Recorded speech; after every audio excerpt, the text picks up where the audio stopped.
Be honest, this was the second.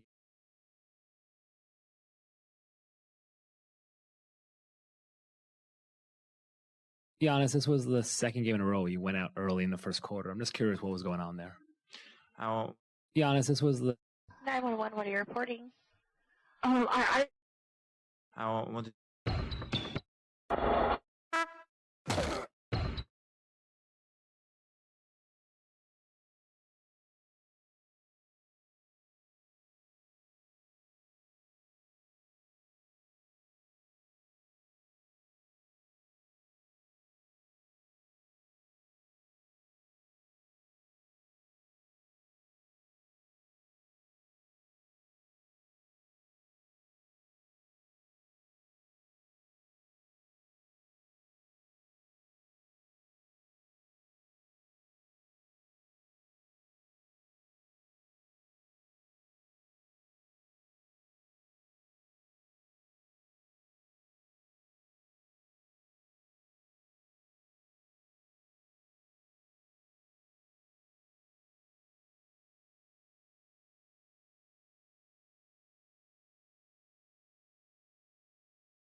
I don't think the game's over.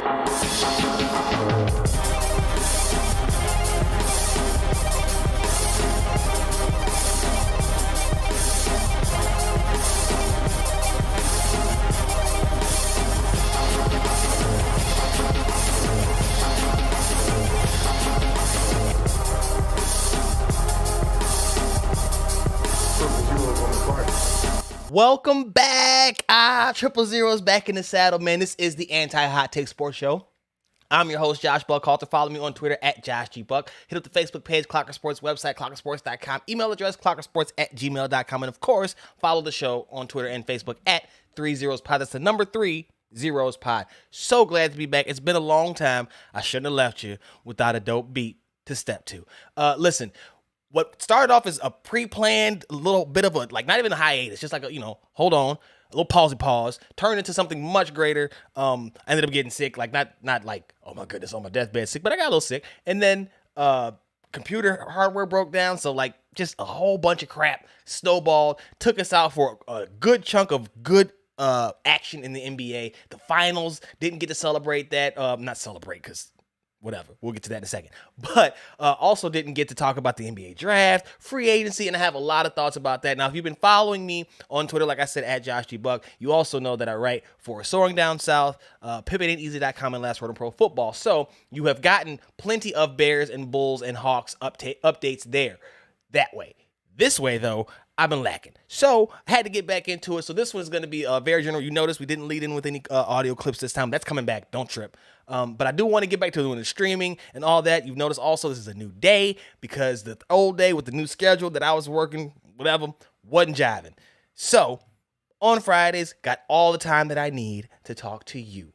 This, though, is just going to be a really touching of the base, let you know where I stand on a few things and how I felt about how the NBA season ended and how I'm feeling about how the NFL season is looking, is shaping up to begin. So, with that being said, the NBA Finals came and went. The Milwaukee Bucks, hats off to them. Hold on. All right. You see I need a haircut. That's why the hat's on. Legitimate hats off to the Milwaukee Bucks. Giannis Antetokounmpo, Finals MVP, 50 burger. How about that? 50 burger in an elimination game. Just unreal. The debates that followed that were some of the funnest I've ever seen. People questioning whether or not he was a legit star, the legit 1A. Like it was borderline dumb and had me question a lot of dudes' basketball intellect, sports intellect, no less. Like we'll go beyond basketball, just sports in general, because certain things translate, and being that dude on your team translates, right? They tried to give everybody the award, the love shown for Chris Middleton. Kendrick Perkins was calling Chris Middleton Batman. Okay, if he's Batman, as people were saying, Giannis was Superman, whatever. Hats off to them. They won.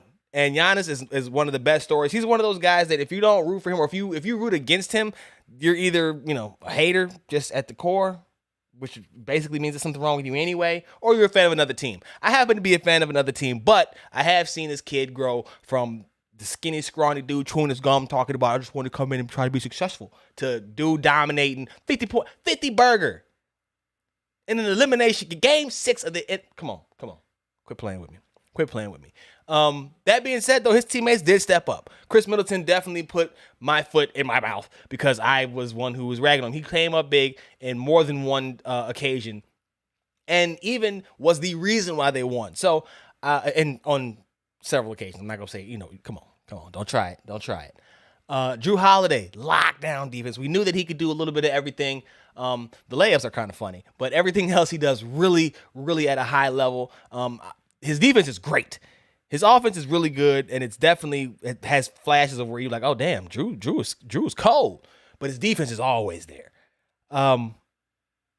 They're a team that has grinded their way to it, right? They went through the stages of getting beat, the heartache, the disappointment. They've added pieces, they've lost pieces, all this, that, and the third. Changed coaches, and reached the mountaintop. There's no negative storyline angle you could take with the Milwaukee Bucks team in winning the championship. There's just not. I don't care. This team was hurt. So teams are hurt every year.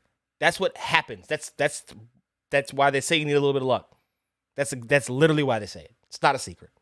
Teams are going to be hurt. Guys are going to be missing. Guys are going to play horrible. It's not an excuse. That's why the bubble ring, right? I say it, but I don't mean it as a derogatory thing. It just happened in the damn bubble. Because everybody was there, so it's not like they had any kind of special circumstances. I'm never going to give them some kind of denigration because they didn't do it in a regular. Who cares? Everybody was there. Whoever played, participated, had the same, I'm losing my words here. Had the same advantages and disadvantages as the other guys, right? Nobody was home.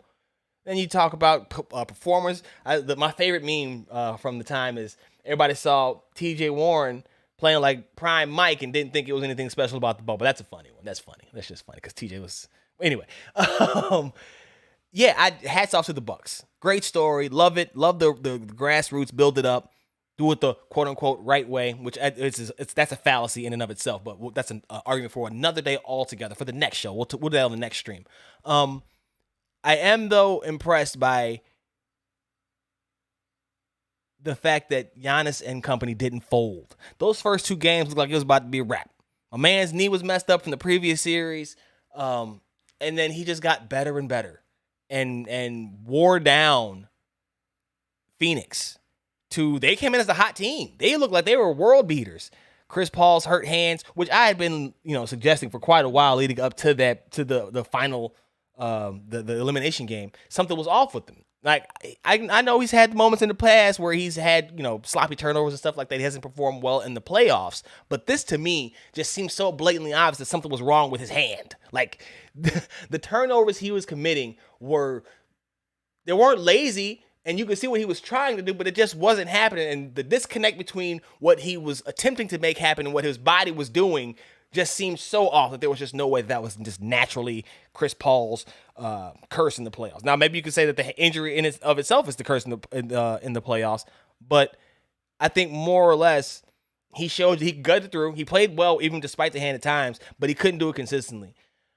I do wonder if they're going to be able to get back to this point. They did catch some breaks, just like the Bucks did. But the way that they lost, the getting beat on the boards, they didn't lose because they weren't shooting. They shot better than Milwaukee. It wasn't shooting. It was defense and the inability to stop them inside. When Milwaukee got cooking down low, man, it was a wrap for everybody. So, I mean, Phoenix wasn't the only one. But I do wonder if they're going to be able to get back. They just signed Chris Paul to that monster contract. Think that he when he was president of the Players Association worked out that he could still get at his advanced age in NBA years. Kudos for that, my friend. That's foresight. That is foresight. Okay. If you don't know what foresight is, they should put a picture of Chris Paul's face in the dictionary next to the word foresight, because that's how you do it. You know what? I'm gonna be 36 one day, or however old he. I'm gonna need that contract. I need them ducats. He made sure he get them ducats. I love that. That's great. And then once he signed that new contract, I'm not running for a third term as president. That's foresight. Okay, he stayed with it until he got what he needed. Love it. Love to see it. So like I said, hats off to both teams. Really, not proud. Happy for Giannis, though. Happy for Giannis. And my boy, Thanasis. Listen, I was telling somebody the other day, Thanasis might be my favorite in-the-bench player ever. First of all, he's a terrific brother, at least by appearances. He's the most supportive person on the bench when Giannis does something, good or bad. He's always right there. He's the greatest hype man. I'm talking about routine plays. He's up smiling and give you that slide look. My man he's great. And then the clip that I saw a clip on social media the other day of somebody yelling out something to Giannis in the tunnel in Greek. And before the dude could finish what he was saying, Thanasis was in the shot, in his face, like, come say it like a man. Thanasis Antetokounmpo is my favorite player. Okay, we're gonna eliminate the bench players part. We're gonna eliminate any other qualifiers. Thanasis Antetokounmpo is my favorite player. Period. It's on wax. Okay, because I love that. I love all of that. All of it. The supporting, I love it. I love the energy. I love my man came in the playoffs and got like 5,000 and like no points. Listen, Thanasis is a one of one. Okay. And that's coming from a Bulls fan, so just know. A Bulls fan and a Hawks writer. So that's how you know my man has earned the respect that he's gotten. Really, though, I really do like Thanasis and what he brings. Even if it's just a supporting, if you want to call it a glorified cheerleader or whatever, I think he's really good at it. And I think that the support that he shows for his brother is wonderful to see. Period. Moving on. That's enough finals talk. Let's talk about free agency. The Atlanta Hawks, we're going to start right there.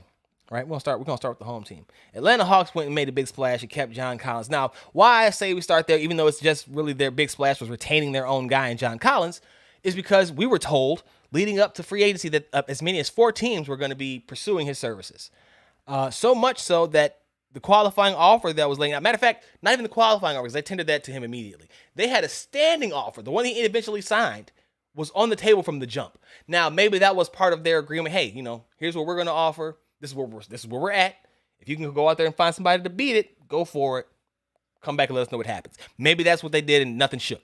But I think that the other counter reports that were coming out about them letting teams know they would match, being so aggressive with putting the offer, and I don't think many things escape into the media without, a little greasing from the team that wants it to be out there.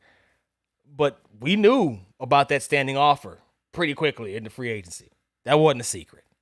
So I think that kind of pulled teams back a little bit. But on top of it, he's more valuable to Atlanta than he is to any other team. And by that, I've written about it extensively. He was the first draft pick Travis Schlenk made when he became the general manager of the team. Outside of the lottery, and has become a cornerstone of their starting 5. Now, you want to debate what his ceiling truly is. Is he a number 2 option on the championship team? Probably not. Can he be a 3, though? A third option? I think so. I definitely think he could be the third option, especially if he works on his interior defense or his defense, period. He's a great offensive player. He can do some of everything. Sometimes he does struggle to create his own shot, but he's a forward, not a guard, whatever. We're getting too deep into the weeds here. The point is, this could have gotten away from them before it ever really began, because I truly believe that what we saw from them last season was a watered down version of what we can see, what we will see this season. They were injured damn near all year. They're projected starting 5 this coming season. All those players were on the roster last year. The projected starting 5: Trae Young, Bogdan Bogdanovic, DeAndre Hunter, John Collins, and Clint Capella. No time on the floor together. No time. None. Isn't that crazy? It's insane. So you have to you have to weigh that with the fact that, okay, that group playing together will elevate everybody. It's greater than the sum of your parts type of deal. That to me was a no-brainer move, only because if you had to go deeper into your pockets for him than you wanted to, that's just a cost of business to keep that culture that you've built in rapid fashion on the right path. I loved it. In the same division, Miami got Kyle Lowry, and a lot of teams, or a lot of outlets, people, whatever, have kind of pushed them ahead of the Hawks, and I thought that was funny, if only because, listen, I love Kyle Lowry. I love PJ Tucker. I love what they bring, similar to Thanasis, but obviously they're more accomplished players. I just don't know if that puts them over the Hawks, though. Again, we're talking about a team that was extremely beat up, a team that was much younger than this team, so less experienced. This team is now healthy. They have gotten a taste of success. They are now deeper.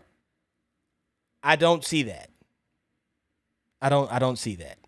I've also saw ESPN put the 76ers above the Hawks. And now maybe this is power rankings. This weren't even necessarily standings. And I know there's similarities, but they're not the same thing.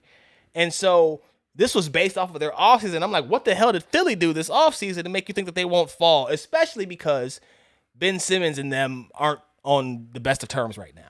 I just don't understand that kind of logic. Now, that being said, ranking the Hawks 4th in the East is not bad, right? That's not an awful thing to say. I'm not going to act like that we're one of the final 4 teams, but they were one of the final 2. And I'm not sure that there's many teams that are good. It's Brooklyn and Milwaukee who are going to be clearly better, I think, when all healthy. But Brooklyn can't say that they're going to always be healthy. So that would just leave Milwaukee. I'm not worried about. I'm not worried. The Hawks can beat the Knicks. They can beat Philly. Oh, they took Philly 7 games. It took 7 games. They still won. Philly had to take them 7 games, so it doesn't mean that goes both ways. Miami, they beat Miami in the regular season like 9-3. 9 games. I think it's like 8-4. Something like that. They had a winning record against Miami in the regular season. I know the playoffs are different, But Miami, for all the defense that they added, are still going to struggle to score a little bit, in my estimation, especially because they don't have much shooting. They didn't add – PJ's shooting wasn't great in the playoffs, and we saw it's really just Duncan and Tyler Hero. They got rid of what's my other guy? Kelly Olynyk last year. Kendrick Nunn is in LA now. Dragic is up in Toronto for the time being. He said he don't want to stay. Jimmy's not non-shooter. Kyle can shoot. Kyle can score. But at 36, or how old's Kyle? 33, 34, something like that. Kyle Lowry's up there too. This is not, and 6 feet, and has had injury issues of his own. Something that I wanted to go into about the Bulls too, that's going to be coming out in a piece for Pippen and Easy this weekend, because they are just ragging on the Bulls and DeMar DeRozan deal. Talk about that in a second though. But this right now, I just don't get the hierarchy rankings in the East right now. I know it's not all based on what we saw last season, but that's where you start. And then you're progressing from there, and it seems like they don't believe it. That's fine. Other free agency moves that I liked. I actually liked what New Orleans did. Ball is better than Devontae Graham, but Graham is a better shooter, better scorer, and won't need the ball in his hands with Brandon Ingram and Zion Williamson dominating touches more than likely. I also like Jonas Valanciunas over Steven Adams because of his ability to shoot. They're not the most nimble, fleet-footed of guys, but Jonas can step out and defend the perimeter. Not great. Obviously, he's going to get beat more times than he doesn't, but he can step out. Steven Adams, you don't even want him to leave the paint. And for his price tag and what he's bringing you on both sides of the floor, Steven Adams, to me, has not been worth it for quite some time. Jonas, though, is on a similar deal with that shooting ability all day. So I like what New Orleans did, even if I don't think it's going to work in the end, because I just don't have enough faith in the rest of the construction of the team. Just don't. But I do like those moves. New York, Evan Fournier. Now, this would be a nice little pivot point, because what I hear from the Evan Fournier deal is New York was all set to go after DeMar DeRozan, which is going to play into my, the Bulls overpaid. Well, Evan Fournier's deal is a definite overpay considering what we saw from him with Boston last season. What we've really seen from him from Orlando, what have you seen from him in Orlando that makes you feel like he's worthy, or that he's going to be the piece that can come in and help you get over the top if you're New York? Now, granted, they needed some help shooting the ball against the Hawks, but Fournier has shown to kind of tighten up in the playoffs. That's not the guy that I would want to bank on. They're running largely the same group back as well. I didn't like that deal. My boy, I also didn't like the Washington Wizards end of the Russell Westbrook trade. My boy Russ and Melo, I got to root for the Lakers now. Like, what the hell? How did that? We're not trying to do all of that. But I like the Lakers end of it. I don't care about what you're going to talk about their age. They know how to handle themselves. LeBron spends more money on his body than anybody. Melo has never been an in-shape guy like that. So, I don't really know. I'm worried about him being out of shape. And Russ won't stop until somebody takes his batteries out. So we're good on that. They're good on that. Ew. I hope they get him a ring. That's my boy. Russ has been one of my favorite players since he came into the league, and I would just really hope that he ends up getting himself a ring. But on the Wizards end, I'm not sure that's what is that? What is that? If your goal is to retain Bradley Beal by surrounding him with pieces to be contenders in the Eastern Conference, this ain't it. I like Spencer Dinwiddie coming off of and they got a good deal for him coming off of that knee injury. But then you put Kyle Kuzma and Montrezl Harrell, two very, I guess they're consistent, but they're not supporting role cast members in that regard. At least they haven't been. Harrell, a sixth man, has struggled in his past two locker rooms on championship contending teams. And Kuzma, I think, actually has potential, but you have to wonder if he can focus enough to get it accomplished, because he waffles himself in terms of being locked in and kind of aloof, as it were. I didn't really understand that. And then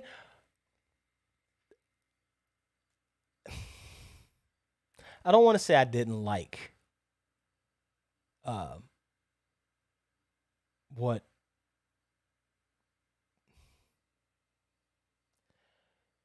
I don't want to say I didn't like what the Toronto Raptors did with Lowry. But I do feel like they spent more time trying to make sure that they got his end right than what they got right. They got Precious Achiuwa out of it. They got Goran, who doesn't want to be whatever. That's, I guess, for a guy that was going to leave you anyway, I guess you get what you can. But it feels like, and that's the most dangerous word when you're trying to criticize something, because, well, that's just what it feels like to you. But I think they could have gotten a little bit more. And I'm probably a little bit disappointed that he didn't go to Philly. But that probably was never going to happen. And one more free agency, I guess, trade, rumor, whatever. Damian Lillard responded to a fan saying how much you want to bet that Dame still ends up in LA this season by saying, bet $1 million. Damn. I guess he doesn't feel like that's going to be a thing going down where he's going to LA if he does get moved. Don't think he's going to get moved, and I don't think he thinks he's going to get moved. But apparently he doesn't have LA on his short list. Go figure. On to the draft, though. And I'm tying this back into the Bulls and the Hawks in a second. That's why I stumbled there wanting to bring them up now, but I'm going to hold off on it. The top of the draft was so chalky up until pick 4, when Toronto went outside of their body instead of taking Jalen Suggs, which honestly would have been an awkward fit with Fred VanVleet there paid, and went with Scotty Barnes. I like Scotty Barnes, but I feel like they would, again, there it is. If he is the Patrick Williams type of guy, because that's the same slot that Patrick Williams was taken at, and somewhat of a surprise last season, then it'll pay off for them because all of the potential that he's going to ooze throughout the rest of this season. But if it's not up to that level, and from what I've seen so far, Barnes' offense is a little bit more advanced than Pat's is right now. At least is his aggression. But if it's not, they're going to regret passing up on Suggs. So I think has the potential to be a special player in this league if he can stay healthy. He's already dealing with a thumb sprain, but that's minor. Beyond that, though, I'm going to bring it back to the Bulls and the Hawks because the rest of it didn't really do much for me. I do like the Grizzlies pick, and I do of Williams, and I do like New Orleans draft pick. No, New Orleans had Williams, and Murphy went to. I always get them confused. Either way it goes, I like New Orleans and Memphis's drafts. I like Murphy, and I like Zion Williams, Zaire Williams. Good grief, easy for me to say. But for the NBA to allow Jalen Johnson to fall to the Atlanta Hawks with pick 20 is an absolute crime against their fan bases, and I thank them for it. I simply want to say I appreciate you. Don't ever change. Don't ever change. Because the fact that the Hawks were able to get not only Johnson at 20, but somehow that had to be like some kind of a chain reaction that pushed everybody back. Because then Sharif Cooper fell to them at 48. He was supposed to be in the first round, right? Johnson was only 6 picks out of the lottery. That's not far. That's a slide, but he dropped with the way his career at Duke ended. That's not a surprise. Cooper falling to 48th, though. I don't care if you're worried about his size or his ability to shoot the three. He was a good free throw shooter, which some believe is a better indicator than actual 3-point shooting in college to the NBA, whatever, blah, blah, blah. The dude can hoop. And so far in Summer League, make sure that we make that clear, that's what we've seen from them. Johnson has done everything on the floor from being a great rebounder. I mean, a great rebounder to passing, his activity on defense. He's always in the right spot to catch the oop from Cooper, who has been, honestly, I've made this comparison in a conversation with somebody. He reminds me of Trae Young, but in an inside-out version. Whereas Trae will get to the cup, but he's probably going to kill you with the shooting. Cooper, at least so far in the summer, has been getting to the cup and might pull up for the three. He might shoot, even though it's not right. So they're different enough that if they could figure out either one of them has to figure out how to play passing lanes really well, or you got to have 3 defensive walls behind them. But I would love to see how they create together. That would just be something insane to watch them play on and off. Now, I don't know how well they would both play off the ball, for extended stretches, but their creating ability and like I said, they're both lightning fast, but they're using it to different ends, and that to me is fascinating. It has been fascinating to watch this summer. The Bulls landed Ayo Dosunmu with the 38th pick, and that to me was another one that was surprising. Now he was projected anywhere from late first to the second round, so that's not surprising, or not surprised as it is. But the Bulls seem like that might have been more of a PR move, considering the moves that they've made since then. Now he was given a guaranteed contract, which maybe that means he ends up on the big roster at some point sooner than we all thought. But it just felt like they were. I like the kid, so I'm just leave it alone. I'm not even gonna look a gift horse in the mouth. It seemed like a luxury pick for a team that had a lot of needs. But I like what he brings to the table, and if he can develop the way people hoped that he could before the draft process began, then the Bulls have gotten themselves a steal. Right now, I'm saying Jalen Johnson's the steal of the draft. He himself came out in The Athletic, and I'll be writing about that soon too, saying that he's the best player in the draft. And people have been talking about Sharife Cooper as being the steal of the draft, but I like Ayo for the Bulls. Defensive big guard, play the wing. Again, tough, hard-nosed, hometown kid. You need all that. So I like that. I like what both of those teams did in the draft. A team that I don't understand, and it's not for the player. I love the player, but I just don't get the method, is Sacramento. Davion Mitchell is a tremendous player. He's been a tremendous player so far in the Summer League. But with De'Aaron Fox and Tyrese Halliburton already in the fold, you're going to add another ball handler to this group? Now, is it because you're going to start De'Aaron and Tyrese together, and so you need a backup? But then, listen, Davion is not a backup. He's not. He's going to start. He needs to. Listen. They call him off night. I just don't understand. This is why I say some teams are just destined to be glorified farm systems, because there's no method to the madness there. They're just putting people together. So I wasn't really a fan of that draft pick for the Kings. I like the pick, don't like it for the Kings. And now I'm just been watching Summer League, just getting ready for the NBA season, or for the preseason, because we still got some ways to go. And I've been impressed by Cooper and Johnson. Cade Cunningham is coming along nicely. Jonathan Kuminga has just been, it's just a highlight. It's a highlight every game. He does something every game. I've also been impressed by James Bouknight of the Charlotte Hornets. And, oh my goodness, I just lost him. Who was the other rookie that I just saw? Just watching him tonight, and he was playing spectacular. He's been great. Quentin Grimes of New York. He made a one-handed pass in midair across his body to a dude cutting down the lane. That was so sick. I tweeted about it. Again, follow me on Twitter at JoshGBuck. Great pass. So I'm looking forward to the season. Glad to catch up on the NBA season. Glad to be back again, man. It's been way too long. I missed so much. I can't even get in depth with everything like I really want to, because I got so much to still cover. But I just had to catch up there with the NBA. I do like the Bulls offseason, and you're going to have to read the article that comes on Pippen Easy before I get into that too much. But just know, I disagree with the fit, because you're going to play with the Vucevic at the top, and you got LaVine and DeMar cutting around him. If you don't, you got DeMar, who's a non-shooter, holding the ball, and you still got Vooch who can shoot, Zach can shoot, Kobe, Caruso, Pat can shoot. Like, you've got shooters around. Zoe can catch and shoot. So they're doing much ado about nothing. Financially, the salary cap is supposed to go up in a few years. That number's not going to look the same as it does now then when it matters again, because it's not going to matter for another year or so. So let it be. And you likely secured the services of Zach LaVine, possibly at a better rate. I doubt it, though. He's probably going to get that max. But you definitely helped your chances to re-up him. As we heard from everybody talking today, how glowingly they spoke of him and his work ethic in the city and all this, that, and the third.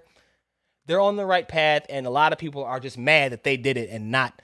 I think so. I used to rag on the Bulls for being a major market team operating like a mom and pop organization, and I'm starting to feel like a lot of people want them to be that, which is why this movie is getting panned. Anybody else, they would be like, "Oh my goodness, you have people, well-esteemed writers, very accomplished, very intelligent people talking about how he was overpaid and comparing him to scrub players and cutting his value in half, all to make it seem worse than it actually is. And again, I just wonder why.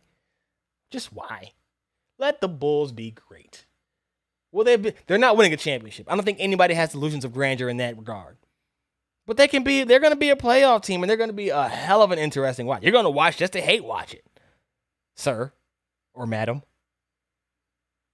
I just don't understand how you could trash a team.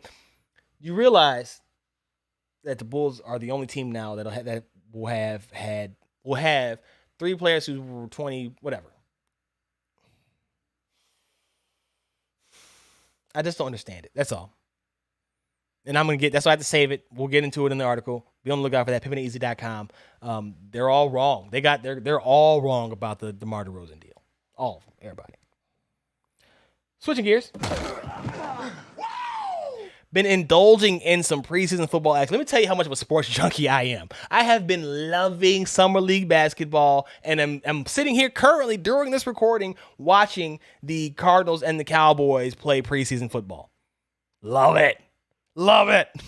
I don't care. This is week 1, so there's nothing to take away from this one. There are some injury notes. Number 1, Dak Prescott and that shoulder, that MRI that they started off with saying, nothing to worry about, nothing to be, no concerns, there's no further injury, just precautionary extra MRI. Dak said he's going to do another one when he gets back home. Like, that's a lot, much ado about nothing, right? If there's really nothing there, that framework could have used a lot of work. Putting it in the lens of nothing to see, there's not a problem, makes me immediately go to, oh, damn, there's a problem, huh? Something's wrong. Okay. And now the talking heads have picked up on that, and they're starting to run with it, so who knows? But if I'm a Cowboys fan, after inking him to that big deal, coming off of that ankle injury, this is a concern. And my Bears aren't without their concern in a similar fashion, but for now, we're talking about Dak. We gonna talk about Dak. Okay? From one quarterback to another in Texas. Deshaun Watson blew up at reporters asking them why do they keep filming him every day. And I just want to nominate Deshaun Watson for the least self-aware person of the year award. Because, damn, dude, for real, why? Listen, the cameras are damn near on you for your own protection, sir. We got to look. I get it. It's frustrating, but you did not put yourself in these situations. So, I mean, your sympathy falls short right there. Other quarterback news, staying in the AFC South now. Jacksonville head coach Urban Meyer still has not named a starting quarterback. He is still saying he's deciding between Gardner Minshew and first overall pick Trevor Lawrence. Listen, I like Gardner Minshew's personality. I like the campiness, right? He was a good story. Had a little insanity thing going on where he was just a hype because he was doing stuff against some people for a week or so. You drafted Trevor Lawrence first overall. If you don't get out of here with this fake trying to make it happen, you know what's funny about Urban Meyer and the Jaguars? They've had like something every step of the way. Remember, he had the coach that he had to fire because he had the crazy background. They brought in Tim Tebow for distraction purposes. Let's not beat around the bush. And like now this, like it's something. It's constantly something where you're just like, damn, Urban, can't y'all just go practice? Y'all can't just have a regular day? Damn. They just can't. It's so I'm not. I don't. Why are we playing? Why are we playing? If Trevor Lawrence isn't on the field starting week 1, save for an injury reason, and people start calling him a bust, I'm not even gonna say nothing. Because damn, fam, we can't get you out here in the first week 1. Gardner, listen, it shouldn't be. I'm surprised Gardner's still on the team. To be honest with you, usually when you bring in the first pick, you like to just go ahead and clean it. We're going to just clean them all out. Start a whole new quarterback room because dude is going to have some resentment. There's going to be some level of resentment there. There just is. I just don't. We haven't decided yet who's going to be the starting quarterback for our. We have the number 1 overall pick, and then we have this guy who wears a porn stash and jorts. Yeah, not whatever. Focusing on my Bears, though. before we get out of here. Just like I said, it's a quick touch up, man. I had to get back in touch with people and just get back into the seat because it's been way too long. Glad to be back and looking forward to continuing, getting back to the streams, getting some great guests on and talking to you about some of the hottest issues in sports. My Bears set to take on the Miami Dolphins on Saturday, and 11th overall pick Justin Fields has been all the rage of training camp, impressing even the other team. Miami Dolphins reporters are talking about he was the best player on the field. Not even Bears reporters. They said it too, but it's good to hear from the other guys. Ain't no way in hell Justin Fields would start for my Bears if I was running the things in week 1. And it's not because I just know he can't do it. It's because the pieces around him aren't ready yet. And it's the offensive line. Yeah. Listen, Allen Robinson with a hamstring, that sucks. He can throw the ball to somebody running, right? Like, I'm not saying that Allen Robinson is that replaceable. What I'm saying is the important injuries are along that offensive line. Both starting tackles have been down. His left tackle hasn't practiced. Their second round pick, Tevin James, that we were all excited about, they got a steal. Damn. Oh, they're going to move on the left side. It's still a steal. He can play left too. Well, he's dealing with the back injury, and apparently he's had back injuries going back to college. Concussions too, in college. So that's why he slid. We'll see if it all works out, but damn, I don't want a Gabe Karimi situation. Mark Colombo, where we just never get to see that offensive line. But now, I think Karimi was a dude who just wasn't built for it. But I don't want to see that. Come on now. I want to see how these guys perform. Can you block? Week 1 is Aaron Donald and the Rams. Do you really want to throw him out there to that? No, you could say, oh, well, a good quarterback and mobile like that can mask some of the deficiencies of the offensive line. Not when 3/5 of it are down. Right? We're still, I believe James Anderson's still out. They're using Elijah Wilkinson as the left tackle. They got a 7th round pick at right. Come on, man. We got to stop this. Alex Bars went down, so they're down 2 right guards.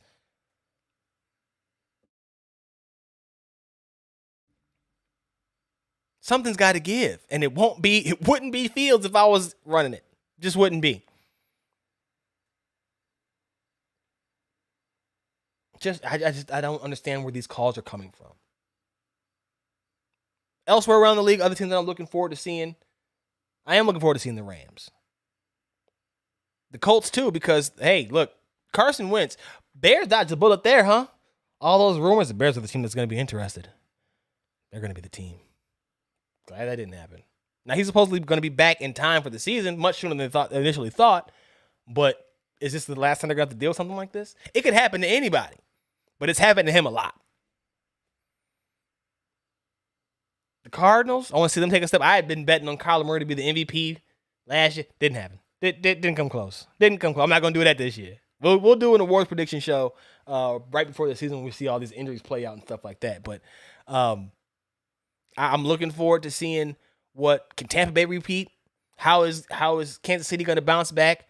Baltimore, I was looking forward to them, but they just lost Rashad Bateman until September. That's going to set them back some. I want to see what Buffalo does now that nobody's going to be surprised by them.